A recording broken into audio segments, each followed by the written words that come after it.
ఇక్కడ ఇది దీని గురించి మనం మాట్లాడాలి. ఒకసారి జూమ్ చేసుకో. పేర్లు రాసి పెట్టండి, పవర్లోకి వచ్చినాక ఒక్కొక్కరి సంగతి చెప్తాం.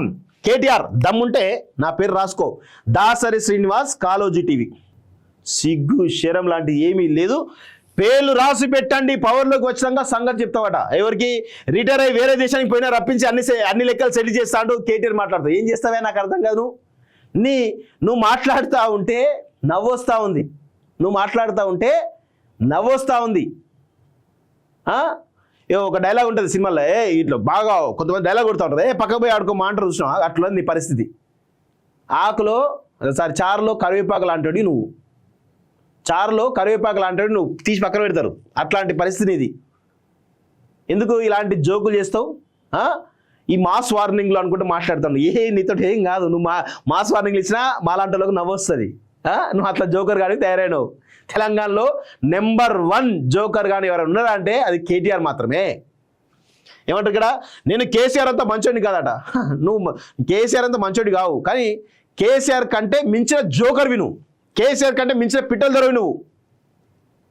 మాయా ప్రపంచం చూపిస్తారు వీళ్ళు. కేసీఆర్ను మించిన పిట్టల దొర, కేసీఆర్ మించిన జోకర్ నువ్వు అని చెప్పొచ్చు. అందులో మాత్రం క్లారిటీ ఉంది, బరాబర్ క్లారిటీ ఉంది. దక్షిణాదిపై డీలిమిటేషన్ కత్తి, రేషన్ బియ్యం పంచి రాముడి తలంబ్రాలనే కథ చెప్పారు. అయ్యయ్యో, ఇగో ఇట్లా రాముడి గురించి, హిందుత్వవాదం గురించి వీళ్ళు ఎంత నీచంగా చీప్గా మాట్లాడతారో ఒకసారి చూడండి. నిజంగా వీళ్ళంత దరిద్రం ఏది లేదు. ఈ దేశవ్యాప్తంగా కొంత హిందుత్వవాదాన్ని కాపాడాల్సిన అవసరం అయితే ఉంది. దానిలో భాగంగా ఈ దొంగనేమో రాముడిని కించపరిచినటువంటి దొంగ ఏమంటుండు, రేషన్ బియ్యం పంచి రాముడి తలంబ్రాలనే కథ చెప్పిరని మాట్లాడుతూ ఉన్నారు. ఎంత దారుణం. మన హిందుత్వ ధర్మంలో ఈ తలంబ్రాలు, ఈ ఏవైతే అక్షింతలు ఏవైతే ఉంటాయో వాటిని ఒక మంచి దేవుడి యొక్క మెసేజ్గా మనం చూస్తారు, దేవుడి యొక్క తలంబ్రాలుగా మనం చూస్తారు. అవి మన తలల మీద పడితే మనకు మంచి జరుగుతుంది, లేకపోతే ఎవరన్నా వేసి ఆ తలంబ్రాలు వేసి వాళ్ళు దీవెన వేస్తే మంచి జరుగుతుంది అనేటువంటి దానిలో మన హిందుత్వం చెప్తూ ఉంటుంది. కానీ అలాంటి తలంబ్రాలనే, అలాంటి అక్షింతల్నే కించపరుస్తున్నటువంటి ఈ దొంగను ఏమనాలో ఒకసారి తెలంగాణ సమాజం, హిందుత్వవాదులందరూ కూడా ఆలోచించాల్సిన అవసరం అయితే ఉంది.